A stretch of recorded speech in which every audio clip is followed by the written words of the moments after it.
offer the best grooming products for you. Yes, all natural and handcrafted too.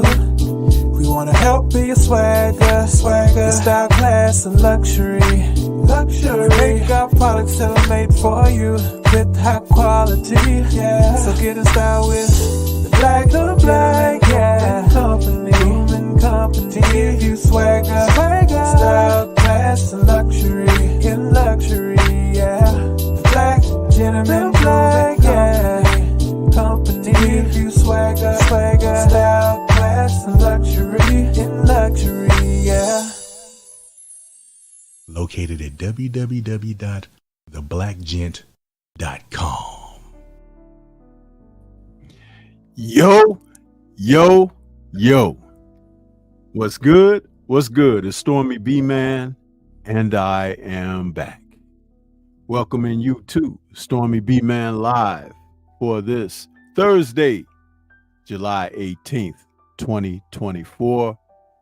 And this is number 25 in the series of Stormybman Lives, where we talk the sport of boxing. And I have a special guest with me in the building this evening. We got the brother from Supreme Beast Boxing Talk. We got our brother KG is in the building to help me with this conversation of punching power over boxing ability, a discussion. Yeah. So with no further ado, how you doing, my brother? What's going on, Stormy? Good evening to the chat. What's going on, everybody that showed up early in attendance?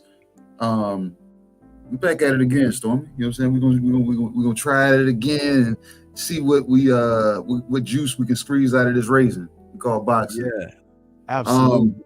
Look, you had in the beginning that intro that you had coming in, that Earl Spence and them Sean Porter fight. If you look down in the left corner, they had the punch count on there.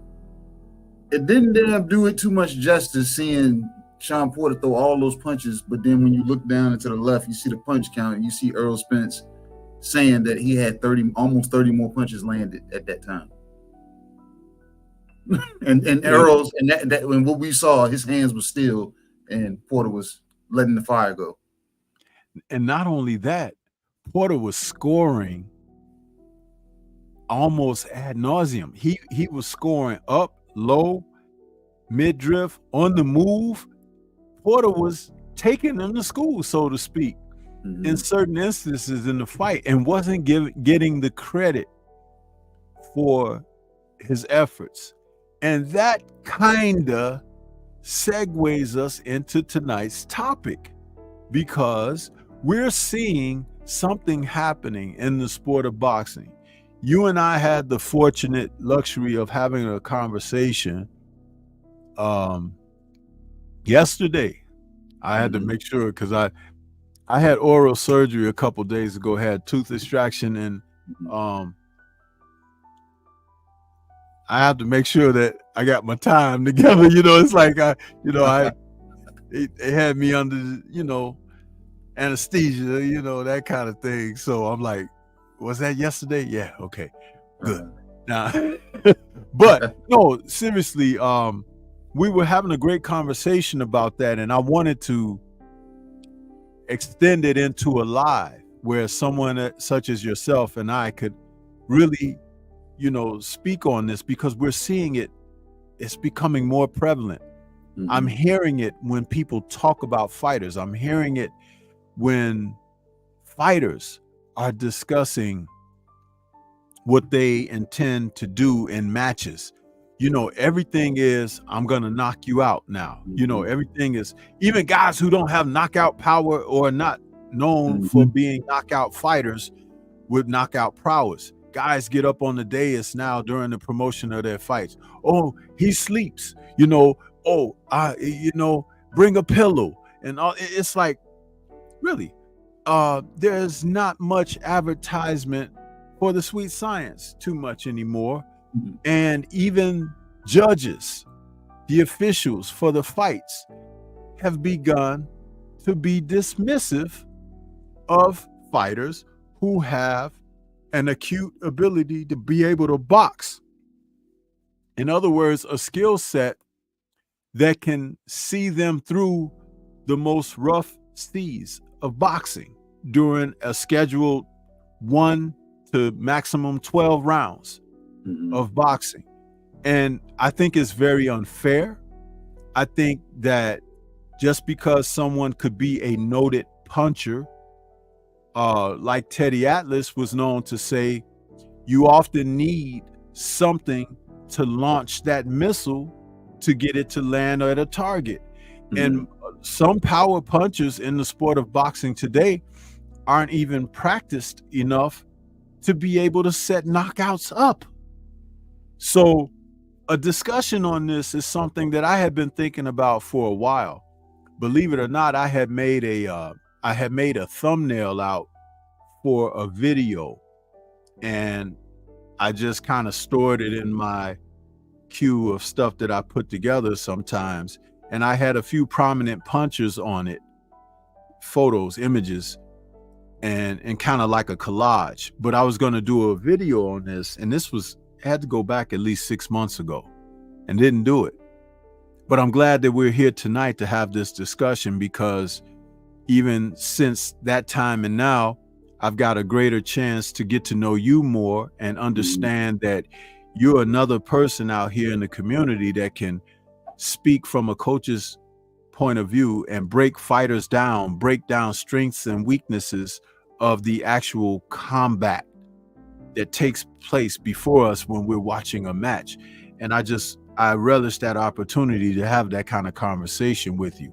But I'll let you give us some of your thoughts as we open this discussion about like what I just laid out as an opening statement.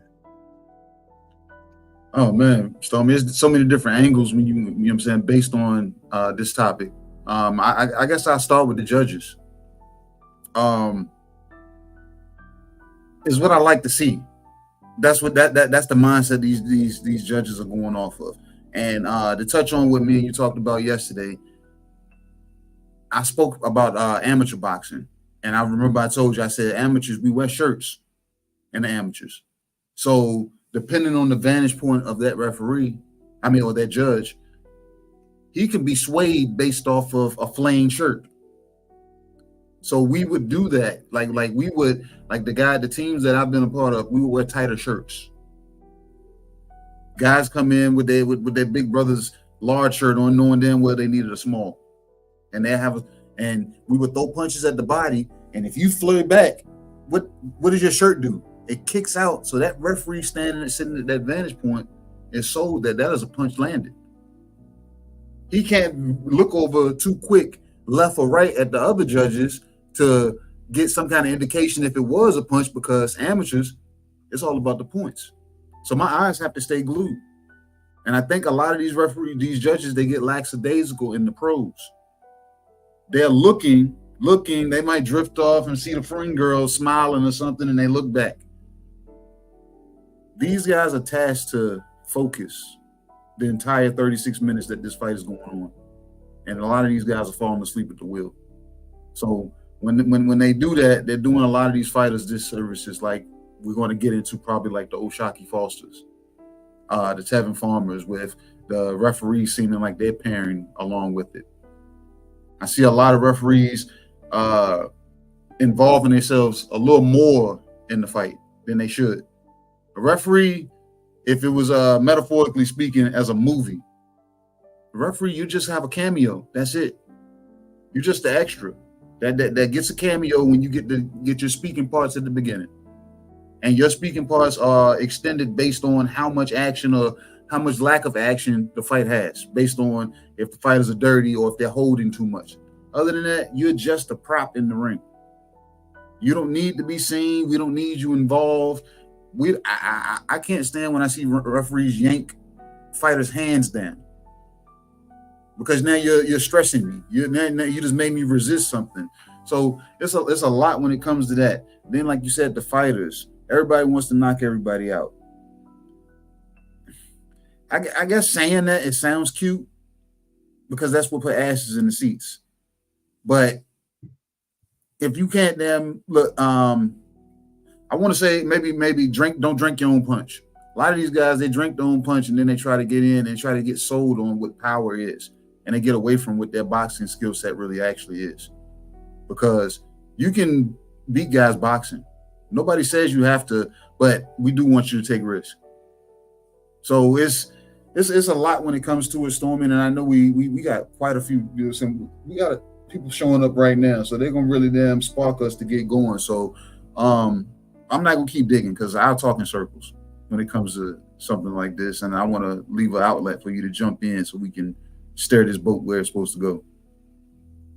Yeah, and I want to salute everybody that's coming into the building. But again, a conversation that needs to be had. I can remember when boxers would do an interview for an upcoming fight, and certain fighters would take pride in saying, like, I don't think he can go the distance with me. But that didn't mean necessarily knocking the guy out. It may mean that you're outclassing the other guy to a degree that he just can't hold up to what you do.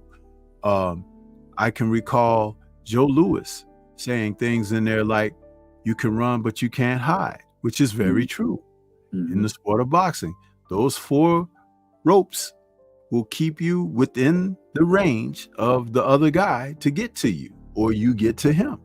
Larry Holmes used to speak of taking them out to sea and drowning them. You know what I'm saying? And none of that had to do with just knocking someone straight out. It had to do a lot with showing them something that they hadn't experienced before, which is usually class.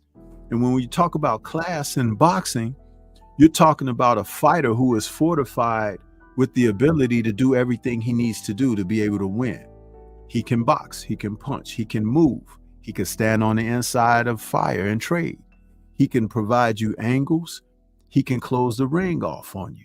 There's a number of things. And we have seen just recently that some of our most astute and acute boxers have spoken out of their own mouths that maybe I need to go back to the gym and learn how to cut the ring off.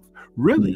After 20 plus professional fights, you need to go and learn how to cut the ring off? My goodness, what have you been learning to this degree? Especially having had an amateur career. So it's like we can, and I did a show where I talk about the 5-dimensional fighter. The 5-dimensional fighter is what I classify as the most complete fighter. They can do it all. And not to just go into that again, but elements of a 5-dimensional fighter is levels of intangibles that they can draw upon at any given time when they're having difficulty. If they run into some problems, they can make an adjustment to what they face based on the experiences that they have to be able to overcome. And see, part of what we're seeing in boxing today with not enough fighters fighting competitive enough battles to really challenge themselves to know that, you know what, I kind of have difficulty with this guy who moves a lot, or I have difficulty with this guy who crowds me, you know, and my answer to him crowding me is to reach out and grab him and hold him. And the ref is damn near ready to take a point from me because that's all I know how to do. You know, it's like, again, you're not polished enough to know what to do under certain circumstances, so you can't be classified as a 5-dimensional fighter. In fact, you may only be 1 or 2 dimensions. And that's even worse because you've got a long road ahead of you.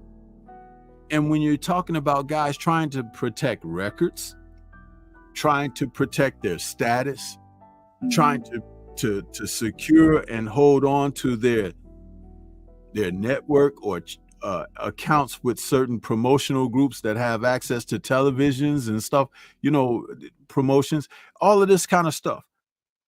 It's one of the reasons why the old trainers used to like their fighters to lose a fight or two before they even go for a title shot. Because to suffer a loss or a setback is to give you a sense of knowing that, 1, how bad do you really want something? 2, what is it like to have something that you treasured taken away from you? And how willing are you to work to get it back? And how will you respond after? Right. And these are the kind of things that bring that about. So again, punching power over a boxing ability. Guys who can punch like the Dickens and they can knock guys out. Those same guys are typically, they are vulnerable to being knocked out because the 1 or 2 dimensions that they display. A more complete fighter will know that I'm going to put that guy in a trick bag and let's see how he deals with that. You know, in the old movies, they used to throw a net over a guy when they were capturing him, you know, and the guy is like, oh, he's in this net and he can't get out, and they grab him. But then you have, you know, that one person that they threw the net over him and he happened to have a knife or some scissors and he could cut a hole and he could escape and get out of that net. You know, it's like, again, being ready for the, you know, whatever the situation is. And a lot of fighters today, they don't have that knife. They don't have those scissors. They don't even know that this knife and scissors exist because they weren't asked questions, you know, to find out those answers. So having this discussion, I think, is very important. I think it's very important. Look, Stormy, you remember you said, as you were saying, it made me think of a kid, modern day fighter right now. The kid, I was introduced to him as a boxer. Went on to a knockout streak, and I think he got full of himself. Yes men around him, he started feeling himself, and then he started having harder times in fights to the point that we recently seen him bite a guy. And I'm talking about Edgar Berlanga. He got caught up in the whole punching power scheme. Went on maybe a 5-fight knockout streak. And it was much more than that, wasn't it? Was it? Yeah, Berlanga, I think his first 13 fights were knockouts. But he started feeling that, and he got away from what, like Conor Local Sports, he tells me, he said Edgar Berlanga was a boxer before the knockout streak. And I was like, well, he's gonna have to come back to that. He's gonna have to dig into that reserve at some point in time. And we're seeing it in his previous fights. The last 3 fights, maybe. He's having to dig into the boxing bag because these guys actually got beards that he's fighting. And like you said, a lot of these young kids, Edgar Berlanga included, you may have power, but you got to put it together. Nobody's orchestrating a format to knock guys out now. They're just looking for that one setup punch, and they're trying to land a money punch. And I'm like, that's cute and that's cool, but we got to build for that.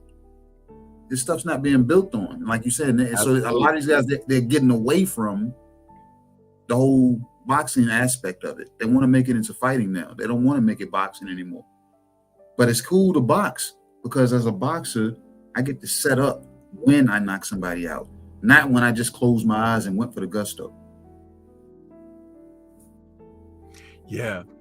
One person that comes to mind in this, and it's not even a guy, but she comes to mind because her most recent performance, which was on the Shakur Stevenson undercard, was Sky Nicholson. Oh, man. She took on Vargas, and that young lady, man, she was showing true boxing ability, skills, an educated jab, as you and I have spoken about, and the mastery of understanding distance. And I'm like, wow, she put a clinic on, you know. And when you have someone who is so capable like that, the sky is the limit. Because not only can she do that, she can hurt you too.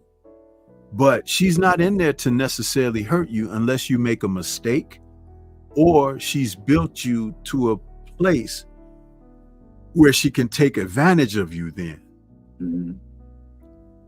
That's a complete fighter when they can do things like that.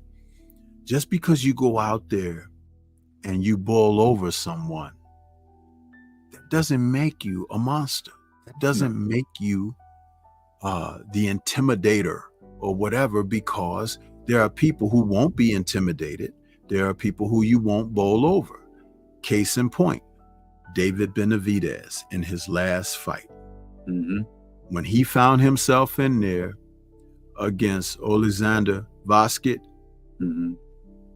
all his sparring, the legend of him being in the gym with so many various professional fighters and being lead sparring partner for several noted fighters, didn't mean anything when he was in there with a man that was experienced, capable, strong, a little bit aging, but at the same time, not afraid to deal with him because he recognizes what the guy's shortcomings are. I believe that fight had a lot more to do with Vasquez being older now and a little more shop worn than it did to David not being as successful as some people thought he might be. Mhm. I didn't feel that he was going to be very successful. I thought he could win, but I didn't see him knocking Vasquez out or stopping him or anything like that. And if anything, the final result of that was like, you better stay the hell away from the light heavyweights at this juncture, you know? And I think a lot of other people figured that out too, including himself, in which he came in the post-fight, and since he's saying, wow, I realized how big the guy is. You know what I mean? He naturally looked small in that fight. Like, you know, the monster at 68, you know what I'm saying, and goes to 75, and everybody called him the fat boy, missing weight. He's a weight bully. The guy went up to 175 pounds, made it 173, 174, and he looked tiny against Vasquez to me. He did. He looked like he didn't look intimidating. He didn't look like a monster. He looked like the kid that had to throw the most punches. You know what I'm saying? And I'm a David Benavidez fan. But what did I tell you, Stormy? I ain't got no feelings. He looked a certain way, and I think he was trying to look a lot like, too much like Roy, because Roy, I don't know what it is about Roy Jones. He tries his best to influence these guys to be like him. And it was a lot of shit in that fight that I didn't like. So yeah, man. And I'll tell you something. Seeing guys blow themselves out trying to knock somebody out without working on how to set a knockout up. You set a knockout up. You don't just go out there and smack somebody and they go. The people that you smack and go are usually the fighters you face early in your career that your promotional and management group will put you in to make you look good, to build your confidence in what you're doing in there. They put you in there with lightweight opponents that if you press the gas and do some things to these guys, they shouldn't hang around. You know what I'm saying? But as your quality of opposition increases, there are people who bring different attributes and gifts. And then eventually, if you're being matched properly, you will meet someone who's equally as adept as you. Now the real battle happens, because how do you overcome them? Because it's more or less a how are you overcoming yourself? Am I right? that is correct. Because you have to have a breakthrough, an epiphany. Oh, I learned that I could do this. You know what was also great about watching Sky do her thing? She had several ways of attacking that opponent that she was in there. And when I started seeing her do the stutter step feint, I smiled, because she made that woman react to those stutter step feints. And that gave her photographs, a click moment. You take a snapshot. Okay, when I do this, you do that. Snap, you file it in your data bank, and then you're looking at things, and now you can say, okay, I can do this in multiple ways, and I know I'm going to get a certain type of reaction. Now I can capitalize on that. And boy, when she rocked her with that 2-1, remember we talked about that. Yeah. He had that woman's head spinning on a swivel. I was like, oh, yeah, that's what I'm talking about. Because it becomes, and she started to have fun. You know, she wasn't taunting the lady, because sometimes you could take that as, oh, you're taunting. No, she was loosening up. She was like, she got into a groove. The same misguided viewpoint that some people had when Fury was fighting Usyk. Fury had strung together a couple of rounds. He was doing okay, but Usyk, who is so skilled and experienced, was waiting for his moments.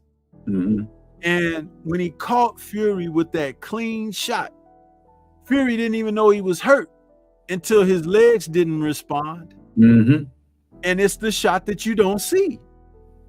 He caught Fury with that overhand left because he had been touching him all night, didn't he? Touch him here, touch him there, touch him over there. Then all of a sudden, bing, right on the chin, and Fury's legs say, I'm out of here. And he was looking around. That's why he was stumbling from pillar to post, because he couldn't get his faculties together, because he didn't really know in real time what had happened. Because guess what? Blunt force trauma, like what Deontay Wilder could deliver, that's something, boom, you get hit by that. It can knock you out. Sometimes it can hurt you and wake you back up. You can also brace for that. But you can't brace for those people who set those shots up. Set those shots up. You can't brace for that. That's why they get you used to this punch and that punch and touching you here, touching you there. It's a different sort of affairs there. But go ahead, bro. Go ahead. I had learned this while training Shotokan and Brazilian Jiu-Jitsu. Learning to utilize your opponent's force against them. So I translate that over to boxing, and Sky Nichols did a lot of it too. We said that once she's not fully confident. Once she finds that full confidence, we're going to see a lot more stoppages coming from her, because she's utilizing her opponent's force. Because Vargas, the way this lady was loading up on punches, Sky Nichols was doing something that I tell guys, I said, sit back and watch for the mistakes that your opponent makes. You don't have to put full extension on all your punches. We can utilize what I like to call stop sign punches. You put a stop sign out there and they're going to run right into it based off of their body movement. Let them roll and overexert themselves when they're throwing an overhand.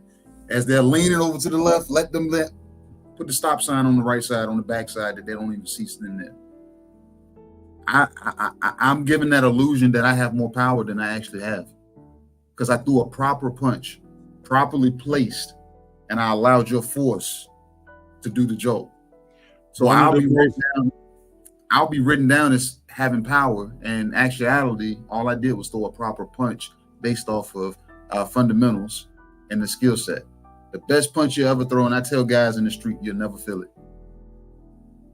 One of the best knockouts and single punch knockouts that you're talking about by a guy who didn't repeat it ever again or whatever, but it was such a highlight reel knockout, was when Michael Nunn knocked out Sambu Kalumbe. And Michael Nunn, who had hands that were blazing fast at middleweight, reminiscent of a young Sugar Ray Leonard, but I often said that he had Ali-like athleticism. Nunn could pull away from shots. He was so quick and agile that he could actually emulate Ali. He was a southpaw middleweight Ali. He could do those things. But in Kalumbe, who had fought wars against other fighters, Nunn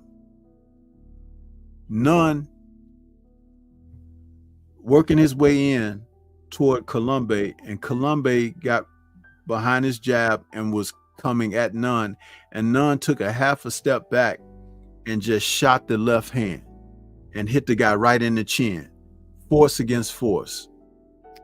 Kalumbe was knocked out in the very first round, and it was one of the most amazing knockouts, and it was the fight that made Sugar Ray Leonard decide not to fight Michael Nunn, because there had been talks about them facing each other, either Leonard or Tommy Hearns, because Nunn was coming up and they were the old guard going out.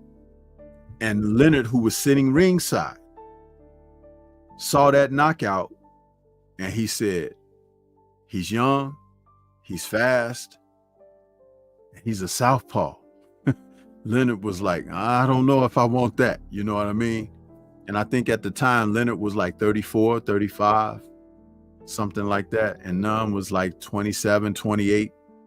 But man, he looked like $1 million that night, knocking out Kalumbe, who was not a guy noted to be knocked out. He had a chin. He was like with Mike McCallum and those guys, it was an amazing, I remember watching that fight on HBO, and I had a couple of brothers over to my house. We sitting there with popcorn. We watched some HBO championship boxing, but it went one round, less than one round. And we were just amazed because Leonard said at ringside, it was the type of knockout that Sugar Ray Robinson would get. You know, hit you while moving backwards. Wham! You know, but that's what Sky was doing to her opponent. And to speak greater to the notion of what you're talking about, boxers can do that kind of thing. Pernell Whitaker got one of his best knockouts when he knocked out what was his name? Juan Nazario? Is it Juan Nazario? When he knocked him out to become undisputed at lightweight. He knocked him out in the first round. Same thing. Sweet Pea hit that guy with a left on the chin and the guy dropped. The guy was a champion. And Sweet Pea knocked him out with one punch, made it look like nothing. Again, this is what a boxer can do. You know what I mean? Set it up. It's not about being a guy who could just blaze and blow through people. We saw when what was it, my man? Gabe Rosado knocked out Beck the Bully. Yeah, knocked out Beck. Yeah, with the he was backing away from him. Woo! Same Utilized his thing. back on aggression. Yeah, Beck was coming in, head down. Head down. Threw a stop sign out there. It can happen, bro. It can happen. And see, those are the type of things when we talk about what this show is about this evening. Punching power over boxing ability. To have a discussion on this is to know what you're talking about with what it's great to be able to punch, because that means that you're always in a position to hurt the other guy. That's what it means simply. But if you can box, that means that you can actually take the fight out of or away from the other guy. Now, which would you rather be noted to do? I know what would look nice on the highlight reel, but do you know that Pernell Whitaker had a streak of several fights that he didn't lose no more than 1 or 2 rounds in 12-round championship fights? He was beating guys so bad that they were phoning the victories in. And he relished beating guys up instead of knocking them out, because he felt like this was his philosophy. If I go out and knock a guy out inside the distance, he can always tell his woman or his coach or whatever, honey, I forgot the duck. I just got caught. Yep. He was like, but if I beat him in 12 rounds and he didn't win but maybe 1 round or maybe 2 at the most, I dominated him. And I made him look like he didn't belong in there with me. Yeah. And that is harder to overcome than being knocked out, because you can make excuses up about being knocked out. You can't make up excuses about not being able to win a round. Somebody beat you the hell up. You look, in that instance, Stormy, like you said, somebody can knock you out and you say, hey man, you caught me slipping. But if I beat the man out of the man, next time you see me, you look at the ground before you look me in my eyes. You're scared to even look at me. So I've taken something from you. I would rather have that skill set over your power. And you know what I like better than punching power, Stormy? And I saw it. I've seen it before, but it stood out to me in the Earl Spence and Bud fight. Physical strength. Physical strength. Can I stop the power puncher from being the power puncher where I can bully him? And that's another variation of boxing, because now I'm utilizing gray area dirty tactics, shifting you, moving you, throwing little short compact shots, jabbing out and going back to the reset. I'm not looking to knock you out. I'm looking to beat the man out of the man. Punish you. Yep. I'm looking to punish you. I want next time you look at me, when somebody asks you about me, you whisper. That's what I want. You know what I'm saying? It's great that you got power. As long as I know how to utilize my defensive fundamental skill set, I get to brag on how minimum you hit me in a fight because of my skill set. Like I said, a lot of these guys, you said it, currently in boxing, they pride themselves so much on punching power. The promoters sell their fighters punching power. man, this guy has power. This guy has power. This guy's gonna knock this guy out. Yeah, but if my skill set won't allow you to, what do you have as a plan B? Plan C, the rest of the alphabet. I got a deep tool bag over here as a boxer with a superior skill set. You never get a chance to utilize your power. So it trumps it every time, especially if the superior skill set is actually smart.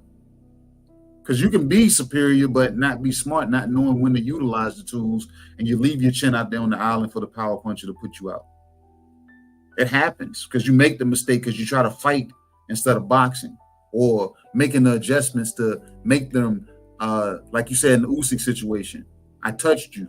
I've been touching you this whole time, so I've been setting an illusion to you that that's what my punching power is.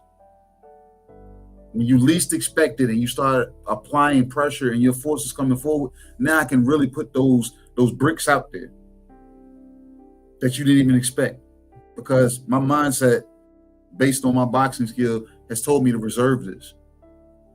Guys come out there in the beginning of the first round, like you said, they're throwing the kitchen sink as soon as they're coming out there because they have power. They drunk the punch of what the fans want to see, with their promoters gassed them up to be, and with the commercials and everybody else has gassed them up to be. Social media have advertised this guy's gonna knock this guy out.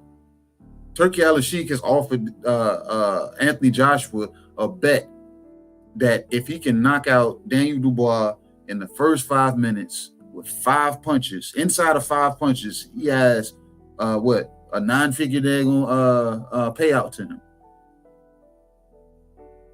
You're gonna gas that man up to get the allow Daniel, if he goes with it.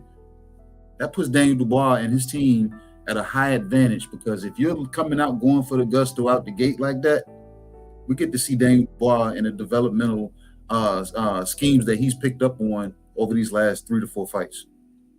Not only that, I'm glad you said something about that, because that's a great segue. I want to talk about that a little bit, because there is a certain sentiment, because I've been listening to the UK channels. There is a partial sector that believes this is a very close fight. Then there's the other sector that have bought the AJ juice. And they are of the sentiment that, and they've said this, if Dubois gets hit by those right hands by AJ like he did by Hrgovic, he doesn't see the end of the fight. Well, let me say this about AJ and Dubois' upcoming fight. We know that AJ fiercely knocked out Francis Ngannou, who's not a professional heavyweight. He's not. And he beat up Otto Wallin, who he was familiar with, first and foremost. They really had the number on him. And then prior to that, he took on Jermaine Franklin, whom he did none of what he did to Ngannou and Wallin. Interestingly, people forget that. But he was also with Derek James when he faced Franklin. Where I'm going with that is this. Though Dubois has a couple of losses on his record, the 2 losses he has, one to Joe Joyce and the other to Alexander Usyk,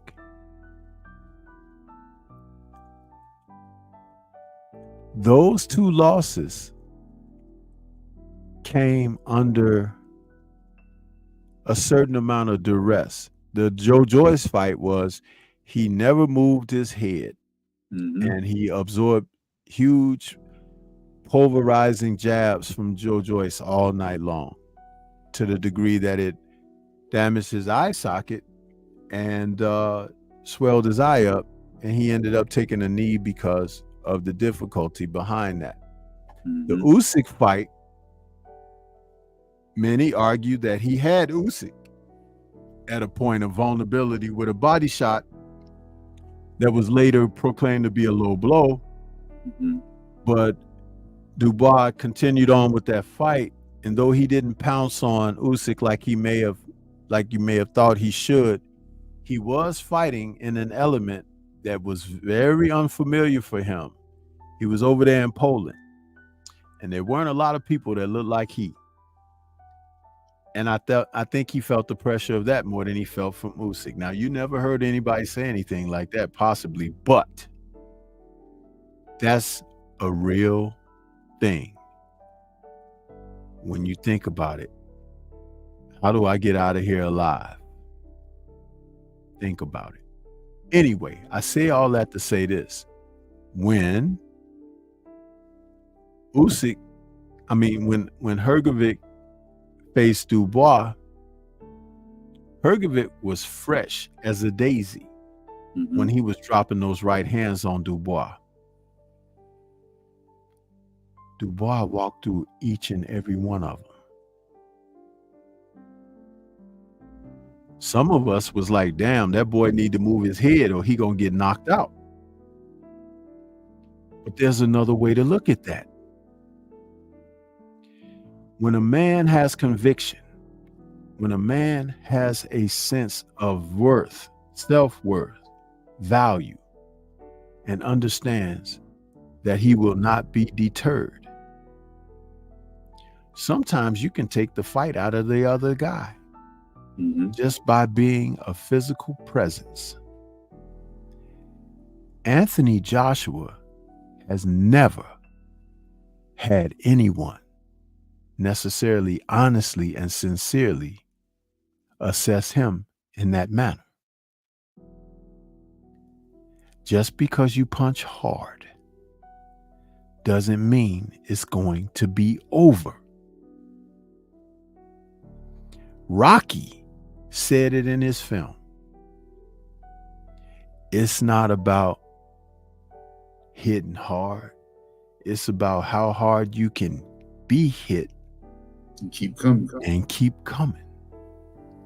Did Daniel Dubois not show that against Filip Hrgovic, who, by the way, is a damn good punching big guy? He is. Well, he might not be the best boxer. He may not be the fastest guy. He may not be the most skillful guy. But he can punch. Look, Stormy, I don't know if this was on purpose in that fight, but Hrgovic was hitting Daniel Dubois early and often, consistently. Yes. I don't know if that was Daniel Dubois' game plan as to take the punches and discourage the man. It was. Because the man got discouraged after a while because he was like, damn, I'm landing this 1-2. It's not working anymore. And he knew he had to keep throwing it. But now I'm going backwards as I'm throwing it now because this guy has no respect now. So psychologically, Hrgovic got drained in that fight. And then the fatigue kicked in. And then his endurance his gas tank wore out. So it was different levels of his demise in that fight. And like I said, I think the first one was psychological. I'm landing this. Damn, that 1-2 looked good. He's probably telling himself that. But then when he started seeing Daniel Dubois shrug him off, it's like, wait a minute. Why is he getting closer? Why is his ring getting smaller? And the ring started shrinking on him and on Hrgovic in that fight. And it got to the point that those 1-2s felt like grapes. Because he had no more gas in the tank from being tense, from consecutively throwing the same punch. And I know, and I'm hoping his corner was telling him the same thing they told Clubber Lang. You have to set him up. Stop throwing every damn thing on top of everything that you're throwing. You don't have to then try to take the man's head off with everything that you throw. We have to set this up. You have a beautiful 1-2. We need to go back to camp and look at what we did there. We need to piece some punches together. Remember I was telling you about running off the mid drills. You run off the mid drills going forward, and if you have a fighter that's dyslexic, you want to then build his brain so we run that combo backwards. So Hrgovic could have had a plethora of combos to run off. If they've had any six to seven punch combo series and Nick drills, you've ran those combos backwards. You've fumbled over a few punches, but they said keep it going, whether it was going forward or backwards. You have pocket punches that you can put together. You don't have to keep daggone starting with the 1-2, ending with the 1-2, because we know that's what's coming now. We got to get this man to change levels, get him to inhale, exhale as he's going down. Then we can set that 1-2 up. You're going to get a different reaction. But if you're not doing none of that, sell us a foot feint to get him to change the level. The power is gone now. You can't throw the kitchen sink but maybe 3 or 4 times before the guy don't feel it no more. That's a discouraging thing right there. When you take the man from the opposite direction where he thought he was winning. Yeah. Now I'm going to tell you something. Based on that fight, Hrgovic is not going to be the same. No. He's not. Because he realized something. You know, he used to really believe in being able to hurt the other guy. Mm-hmm. And he made an excuse for himself against Zhang, who dropped him twice, by the way. Mm-hmm. Zhang being so big. The death of a family member being reasons that he didn't perform like he's notably to perform. But I will say this. With what Dubois did for him, Dubois showed a warrior-like spirit. If Hrgovic thought he had one, he saw someone who actually did. Like you said, he took from him what he thought he had and left him without. So now, what does Hrgovic do now going forward?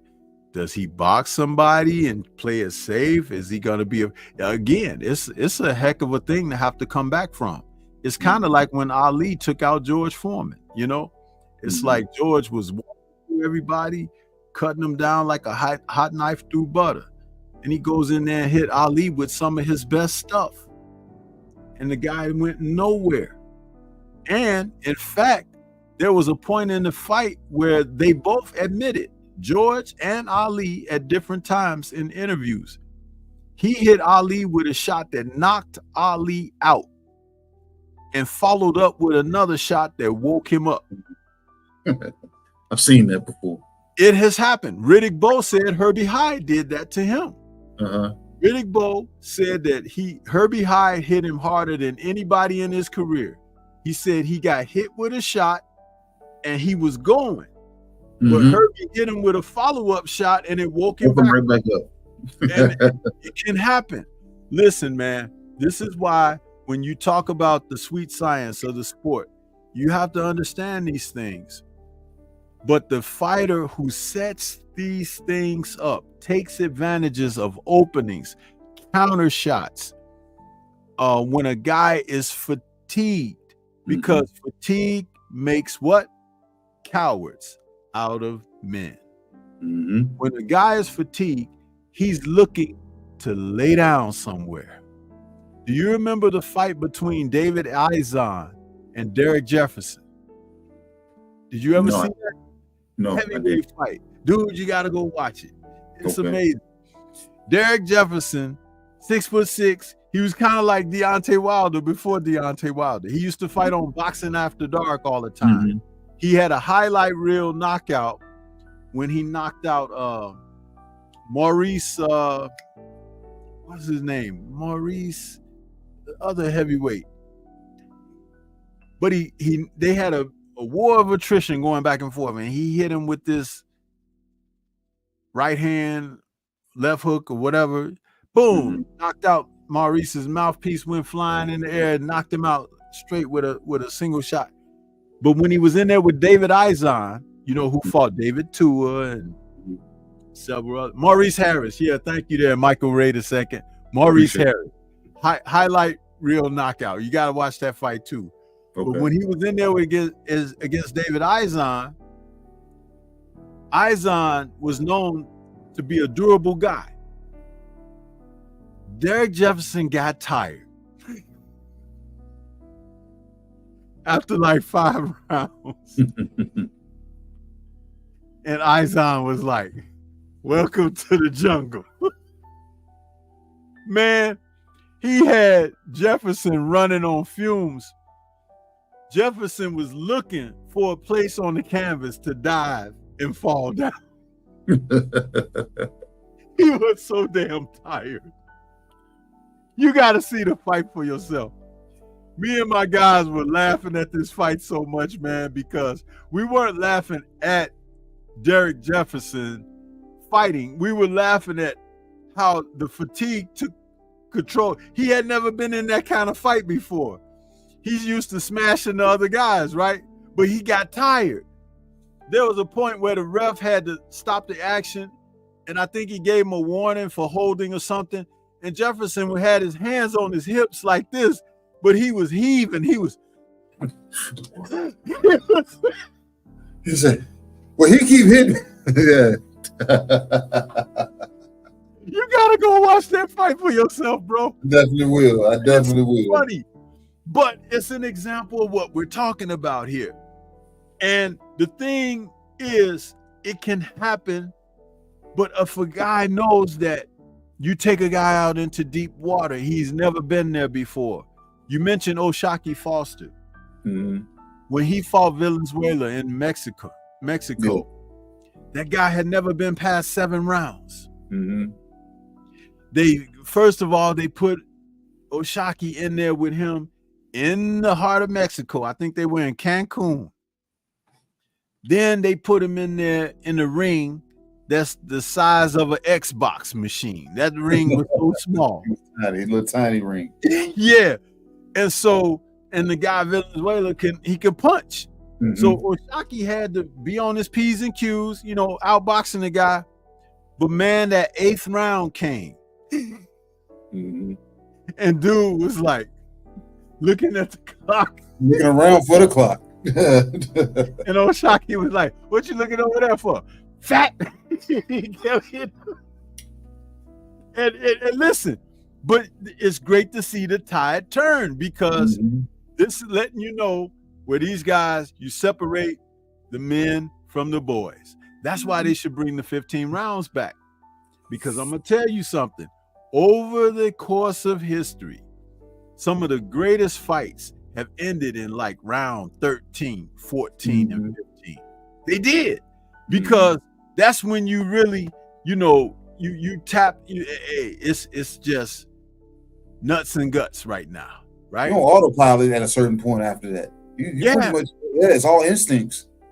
The gas tank is empty, your heart is daggone pounding, and the brain is damn screaming at the body to keep going. You know what I'm saying?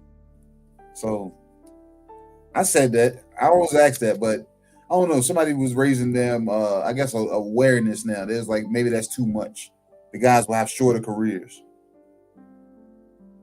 That's BS, man. Like most of the guys that fought in those kind of fights had 40 and 50 fights and 60 fights in their careers. But these guys ain't gonna do that now, Stormy, because these guys don't want to fight guys because they want to protect their oath.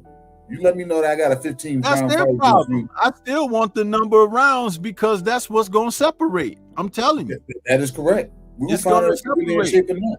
We're gonna find out if are you supposed to be in this weight division or not.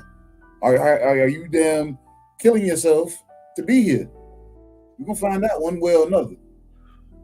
Larry Holmes used to get started at rounds 10 and 11. He used to get started. I mean, he'd come out there and box you the first 4 or 5 rounds, sticking that piston of a jab in your face. But then he'll mix in a couple of uppercuts, a couple of body shots. Then he'll kind of like, kind of kill time through some rounds and stuff. Then here come rounds 11 and 12, and now he hitting you with stuff, and you like, wait a minute, that he didn't punch like that early in the fight. That's because he wasn't trying to knock you out early. Now he is trying to knock you out, and those punches that was missing by a couple of inches early in the fight, they're landing flush now. You know what I mean? Because you don't move as well. I said that yesterday on the phone with you. Remember I was telling you about the sparring sessions? and not being able to sell to people that you're tired and being able to sell to you, and it's all based off of the punch output. Yeah. What is your number? My number was 45. If you pushed me past 45, Stormy, you had a possibility of saying me gonna do this. you had a, but if you never got me close to 45, I spar with you 6-7 rounds, 6-8 rounds. You'll never see me get tired. I go in the back and die by myself. You'll never get the opportunity to see it for yourself because you never made me exceed my breaking point. Yeah, I was sparring in the gym with one of the guys, and I did 2 rounds with him because he was sparring other people too.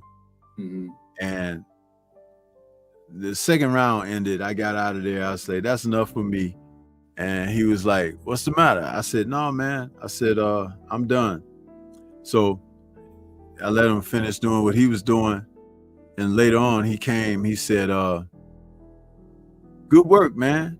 I was like, "Good work," because I hadn't been training or anything. You know, I was just holding mitts for guys and helping them in the gym and stuff. But I got in there, right? So he was like, "Good work." I was like, "No, that wasn't good work, man." I said, "I was about to die." I said, "I had to get the hell out of there." He was like, "What?" He was like, I was like, "Man, listen, it was either you gonna hit me and I pass out, or I was gonna pass out because you didn't hit me." You know what I'm saying? But I had to get the hell out of there. And he was laughing. He was saying, "Man, I didn't even know you was that damn tired." I was like, "You think I'm a fool? I'm gonna sit up there and show you that I'm tired so you can come and get me like you a monster or something?" I was like, that's what I'm not supposed to do. I'm not supposed to let you know that I'm ready to go and I'm ready, you know. I was like, but you see that? That's called poker face. It was like, I ain't gonna tell you I'm tired or whatever. We laughed about that for a long time because he was like, you know, dang, I wish I knew, you know, because he wanted to have the chance to have the ups on me.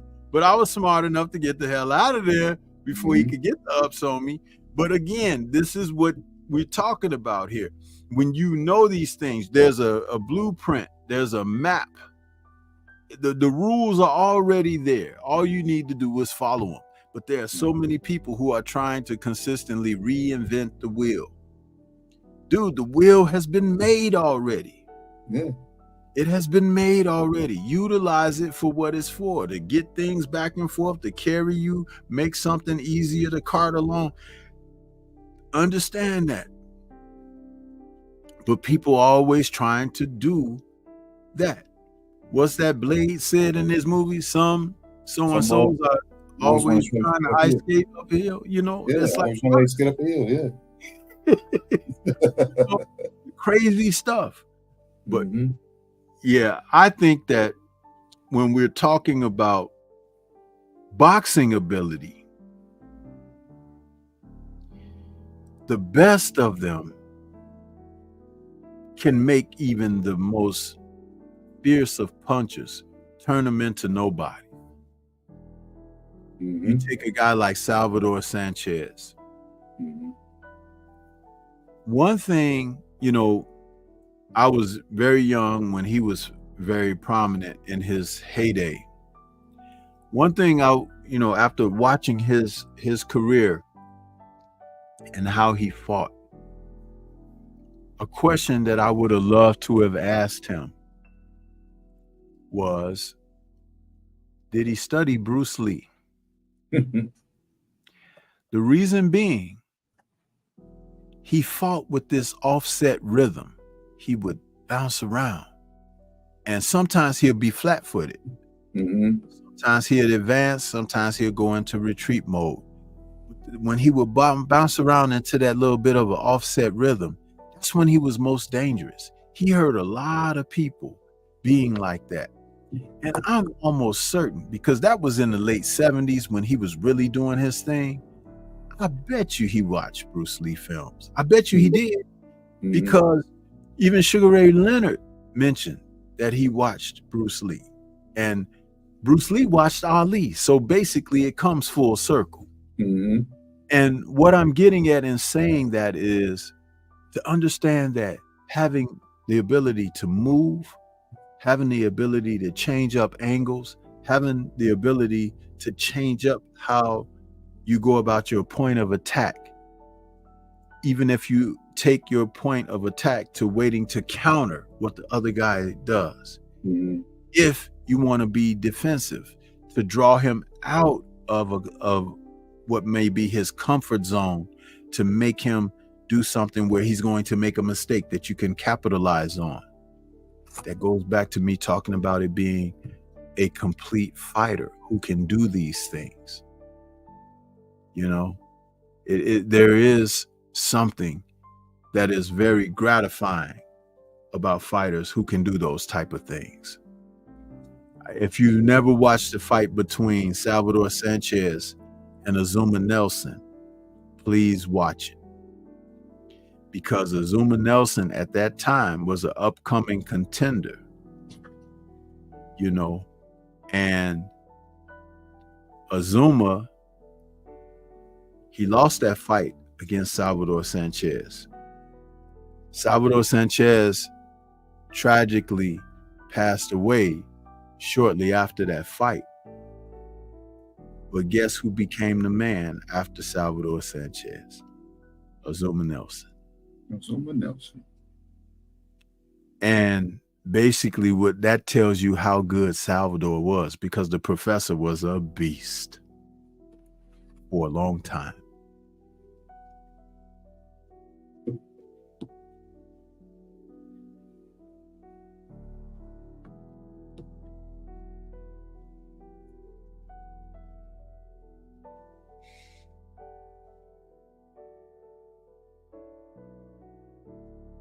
I think that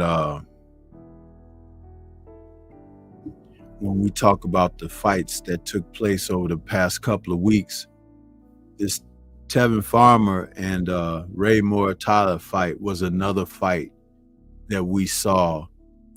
They weren't giving credit to the boxer in Tevin Farmer, another southpaw who could box and had market defensive skills. Ray Mortara is a strong fighter who has a solid punch. I wouldn't necessarily call him a puncher, because out of his 20 plus fights, he has 16 knockouts, but not a one punch knockout guy. He may be a guy who could break you down. Yeah, I'll work you. Yeah, but he wasn't able to do that even against Farmer. And though Farmer tired later in the fight, the referee, you and I discussed, Thomas Taylor, taking that point away, really damaged Farmer. And I think it affected him psychologically too, because he was really having his way in this fight against Mortala. And I just hate to see things like that happen, because we saw even the week before we talked about Oshaki, you know, in there against Consequao, same thing.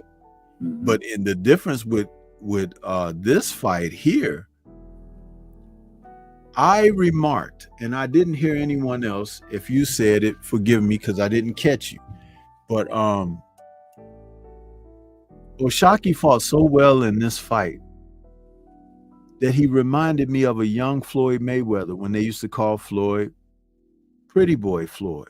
His defense with using his hands, his shoulders, his forearms, blocking shots, trapping shots, parrying shots. His hands was his defense. His arms were his defense. And you don't see a lot of that today. But you got to be conditioned to do those things. And he was on point. I mean, every time Roberson was throwing certain things, he was pap, pap. He was knocking it down. He was catching it. He was warding it off. It looked like a clinic. And for them to do what they did by not giving him his points for what he was doing, I was insulted, bro. Because this young man showed and displayed the sweet science to the max. And he didn't get his reward. Mm-hmm. And if you're that damn good and they don't want to give you your victory, they don't want you in the sport. At the end of the day, that's something that's real. They don't want you in this sport. That tells you that these judges don't know what they're looking at, Stormy. Because when he was doing all that parrying and catching, I'm a victim of doing that a lot. So you get caught up in doing it, but those punches are not. No, it's not. It's not about incompetence. It's not. I'm going to show you why. Go back and watch Roberson against Oscar Valdez. Mm-hmm. He beat the crap out of Oscar Valdez. Mm-hmm. But they gave Valdez the victory, who also popped dirty in that fight, blamed it on tea, huh? And the tea company said, the green tea. Yeah. And the company said, no, bro, you know. But then, like 3 days later, after the fight, in his hometown, he had a statue ceremony. Mm-hmm. They didn't decide to give him the statue ceremony 3 days after the fight. That was scheduled. What would it have looked like as the hometown champ coming out for his statue ceremony 3 days after the fight? But he ain't the champ no more. The guy just beat his ass this past weekend. Mm-hmm. Corruption. Yeah. But you don't make up for your corruption against what Oshaki did. You don't do that. I don't care that Robeson is 35, 36 years old, that nobody from his country ever was the champ or whatever. No, you don't look to make someone's career off of someone who's accomplished. That's what I have to say about that. It was a disgusting way of handling things, and that was an absolute injustice. And guess who? The freaking WBC. Mauricio Sulaiman putting his mouth on it. They've been trying to get rid of these champions who box. Mm-hmm. 3 weight divisions. I pointed this out. Super featherweight, junior lightweight, lightweight, and junior welterweight. The best of the boxers out of those divisions, they've now taken the titles out of all of their hands. It's disgusting.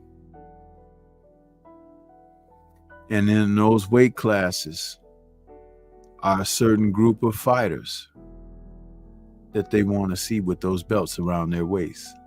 Mm-hmm. But people say that there's no racism. People say that there's no corruption. People say that you're just, crying. Go back and look at Oshaki Foster against Roberson Kinsegya. The man couldn't be hit with a handful of buckshot. Shout out to Georgie Benton, who used to say things like that. He could box. Mm-hmm. He boxed beautifully, but he wasn't awarded his victory. Tevin Farmer boxed well against Ray Murtai, whose cornerman, Robert Garcia, had to really coach and pull out of him an effort late in the fight because he was losing, not because he was winning. He was really, we need these rounds. We gotta get them. We gotta, and the ref helped in that 8th round, taking that point away. Yep. What the hell was that? The point could have went either way.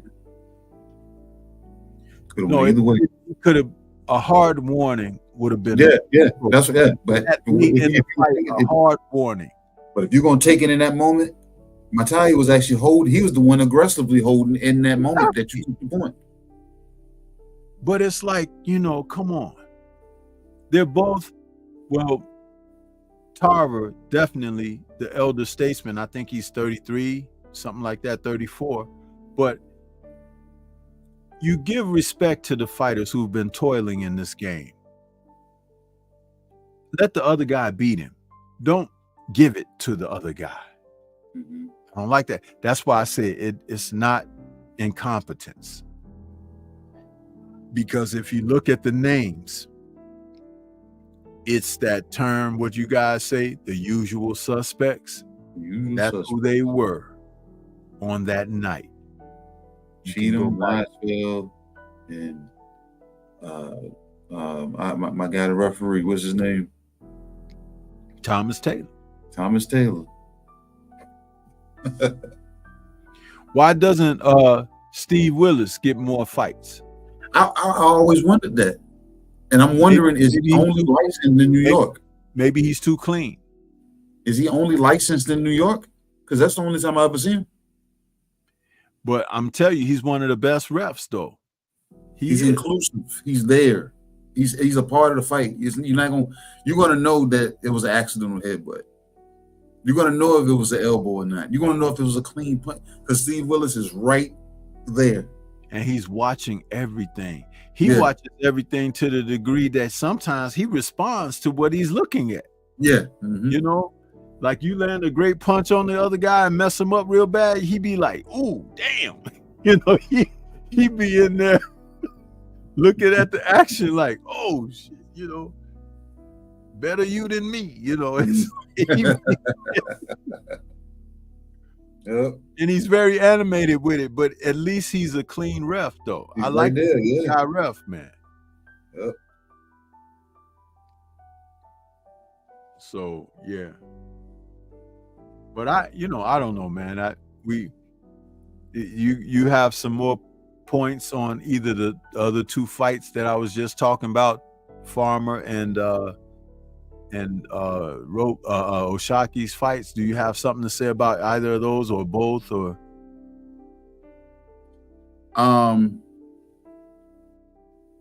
it's hard to say this when the name of the game is boxing, but it's almost that notion when you're training a fighter, Stormy, and you know you're going to another guy's backyard.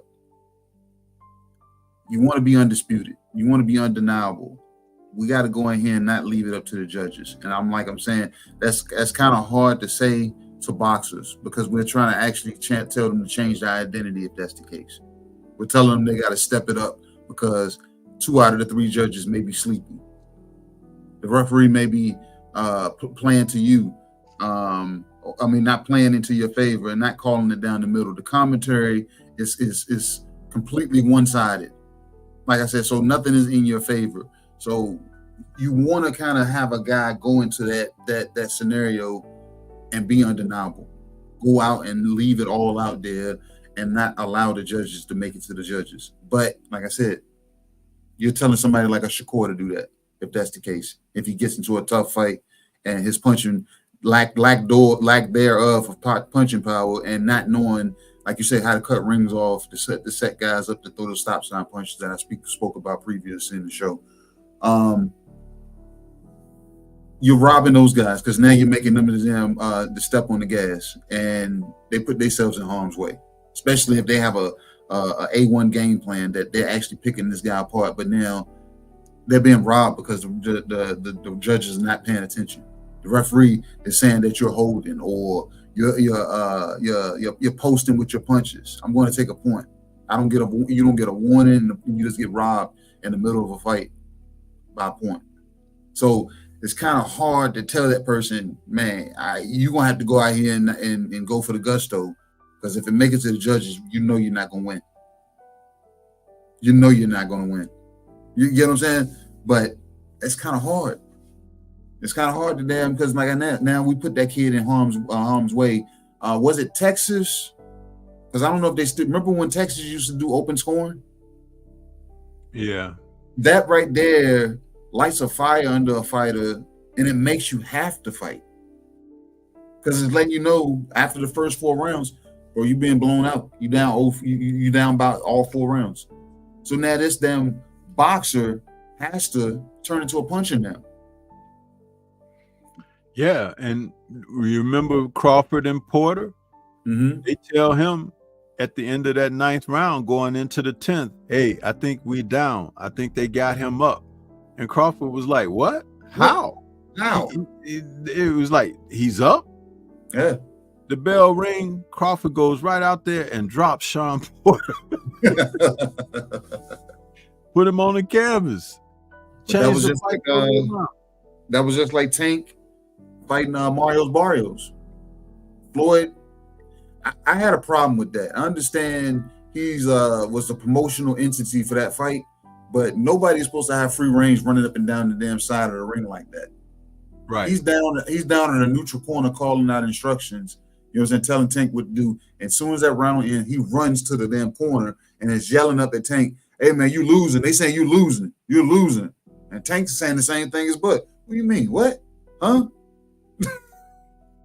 It's like you're trying to now that fighter has to fight with a sense of urgency now. Mm-hmm.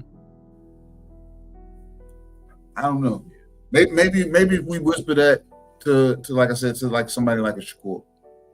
Bro, you losing this fight. Maybe he might. Maybe he might. Mindset. His granddad was telling him what he needed to hear. He was arguing with him. You know, I know what I'm doing. You know, whatever. Okay.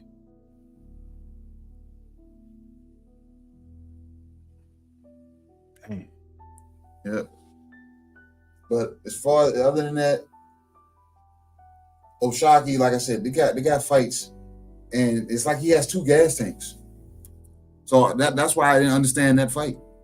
Second half of that fight game kicked in, 8th, 9th round. O'Shaquie looked like he had not a reserve tank. It was just another tank that he had.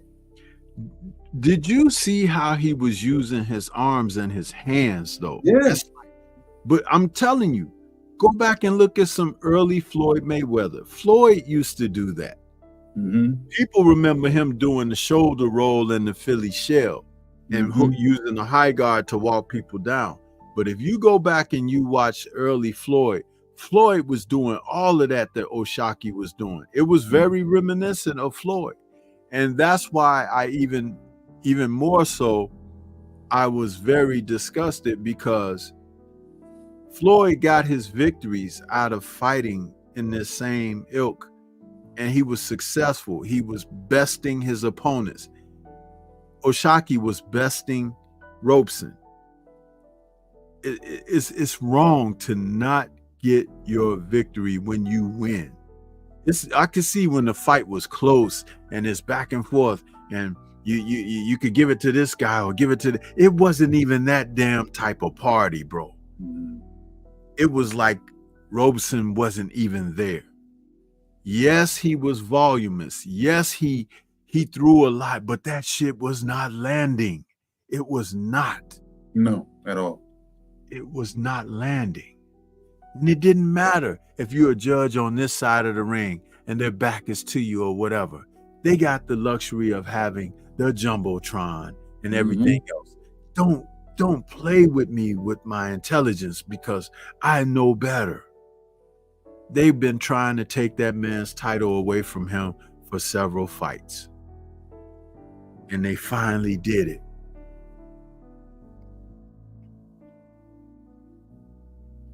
So, you know, that's what I'll say about that. But hey, man, we could get ready to wrap this up. Any of your final thoughts on anything? It's another good one. I think we got scattered a little bit, but at the same time, and I think we always do that because we get triggered with certain points, and we're reminded of whether something from yesteryear or something currently that's going on in boxing, and it doesn't necessarily directly connect to what we're talking about, but it is a good, I guess, a good little rest stop to stop off and start talking about, to bring awareness to certain situations, and then how we indirectly segue into next topics. Look, anybody that's watching, the way he was popping up with the pictures and stuff, I had no idea Stormy was doing that. It was just my thought, and Stormy was like, damn, that was a perfect segue into what we're going to be talking about. So Mhm. I want to appreciate the chat. I want to appreciate Stormy.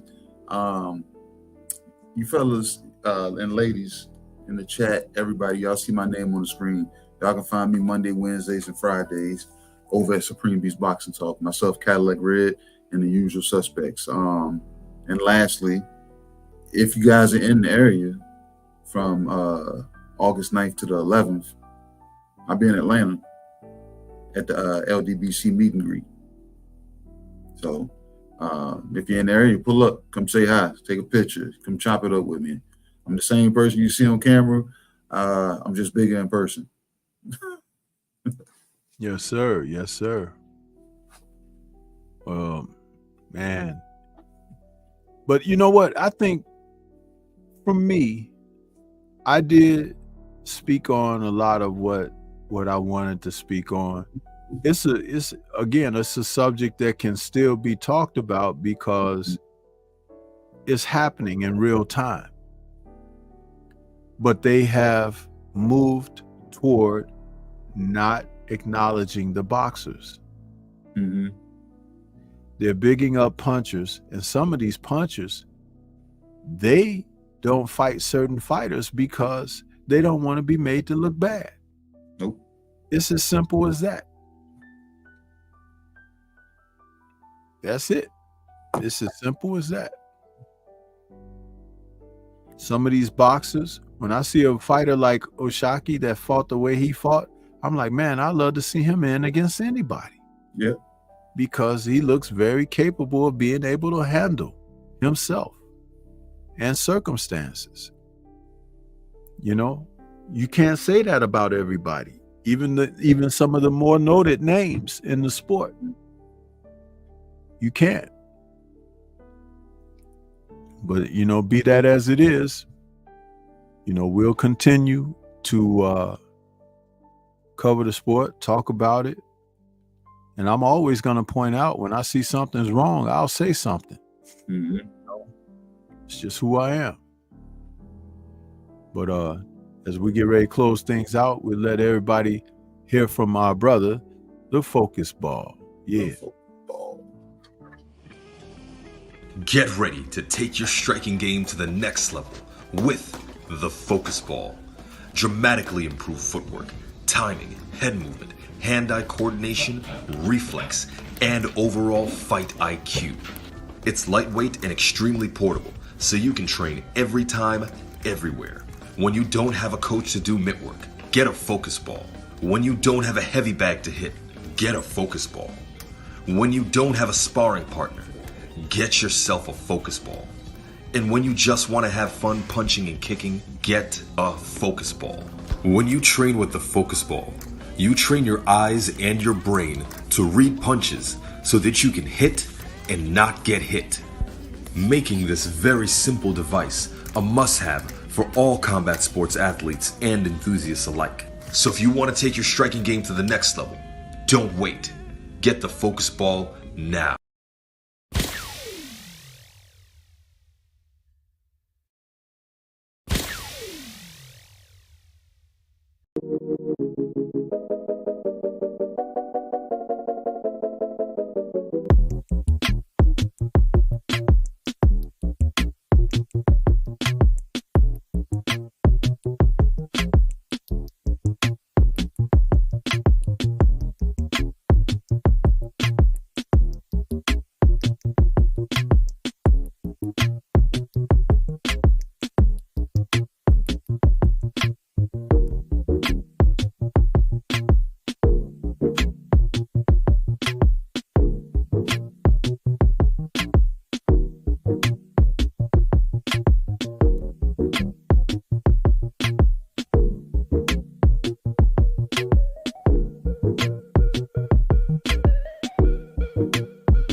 Yeah, get you some of that Stormy B-Man merchandise, man. That's what's happening. That's what's happening. But KG, I want to thank you so much for joining me this evening so that we can provide another great boxing discussion. People seem to really enjoy us when we come together to talk about the sport.